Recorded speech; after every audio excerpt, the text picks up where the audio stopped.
In this video, I continue to show you all the cool things that you can do in cloud computing using the very latest technology, such as deploying containers managed by Kubernetes using Docker and also using Red Hat OpenShift container platform. All of this you can do using systems that you probably already own in your data center. And this particular demo is built using a VM that runs the OpenShift container platform. So it's a clear example of doing on-premises cloud computing. Okay, the objective today is that we want to make our own Sushi Web website. We will need to rebuild our own container from the application sources with modifications that we wish to make. Please note that OpenShift provides several features to help you in the build process and delivery of the application to the end users. In the following exercise, we will pull the Sushi Web source code from GitHub. Then we will build and deploy the container image in our OpenShift cluster. Once the website is deployed, we will pull a new development version from GitHub and do a live update running on our pods. So the pods will be in operation and we will impose a new version of the app while they're still running. Obviously, if this is a production app, you would manage all of that with a continuous integration, continuous deployment, or CI/CD toolchain. That is beyond the scope of this demo.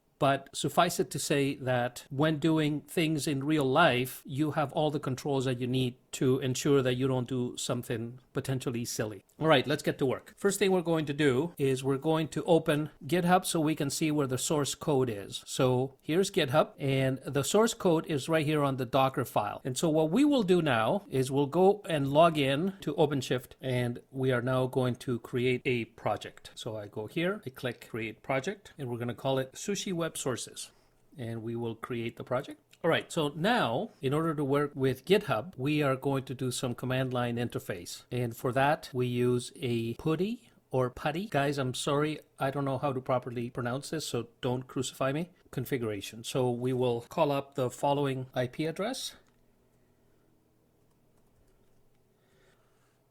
And we will log in exactly the same way that we logged into the OpenShift platform. My password. Okay, all right. So now we're going to log into the OpenShift platform. -N is the name of the application, -P is the password, -U is the user ID. Perfect. So we are in. Use insecure connections. We're going to click yes. So we're in. Login successful. And please note that it has already recognized that we have one project on this server, and it's Sushi Web Sources, which I just created 30 seconds ago. All right. So now I am going to create a new application from GitHub. So let's go in and do that. All right. Let's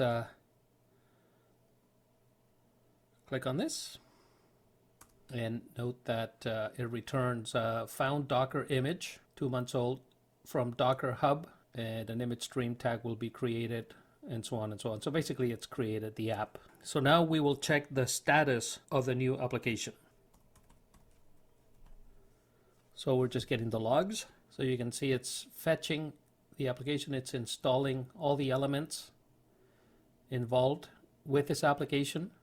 So it's removing intermediate containers, then it's pushing the Docker registry default, and you can see that the push has been successful. Now I'll take you back to the OpenShift console, and we will click Overview. So you can see that in fact something has been created, Sushi Web, and it's got one pod already running. All right, so this one pod is already running. We know that this application is live. We can see that the image was pulled. Here's the build. We have internal traffic, and the build is now complete. And notice that this messaging is exactly the same as what we had in the command line interface when I looked at the logs. So now I'm going to click on number 1, and we're going to look at the logs. So here you can see that this is running on Apache, and it has been configured, and it's resuming normal operations. All right, and now we go to events. And you can see that we had a successful creation, and that we created a pod called Sushi Web-1.brrr K8. So that is where the computing will happen. Now we have to go and create a route so that we can present this to the internet and customers can find it. So we'll go and create a route. So the name of our application is Sushi Web Sources. My route is sushi web-sources.10.3.54.102.nip.io. And let's go down here and create the route. So now you can see that we have the name and it has a host name, Sushi Web Sources. The service is called Sushi Web, and that has been created. So we are now going to see the first version of this application. So let us click here. All right, so what you see now is the first version of the app, and keep your eyes on the color of this text. The change that we're going to make now will turn that orange color into blue. So that's how you will know that we've deployed a new version. Before we do that, we're going to scale the application. So let's go back to the OpenShift console. We will click on Overview.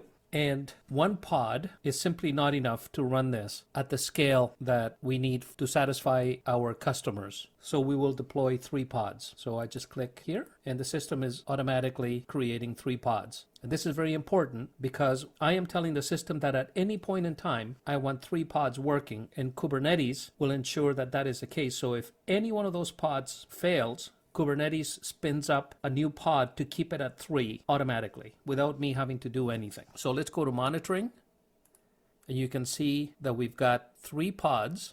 They're all running. They all refer back to the same application. And note that each one of these pods has a different IP address. So this is the IP address for this pod. It ends in 3.7. If we go and take a look at this other pod, you will see it ends in 3.5, and the other one will be 3.6. All right, so each one of those pods are separate entities, and so they're independent of each other, and that is a factor in the resilience of these applications built on containers. So now we are going to execute a rolling update while this application is still running. And so to put some context to this, this has been tested in the CI/CD tool chain. We know it works. This is ready to go. So I'll take you back to Overview. I'll click on Sushi Web, which is the build. I'll click on Actions over here, select Edit, and notice the source is already there, but now we're going to click on Advanced Options, and in the Git reference, we will select version 1.0, which is different from the original. And now we will click Save. So build config Sushi Web was successfully updated. Then we'll click on Start Build. So now I'm making the change into production, and it's running. So build Sushi Web number 2 was successfully queued, and now it is running. Now we will go back to Overview. And we notice that this version is more effective, and so we will scale that down to 2 because that's all we need in the new version.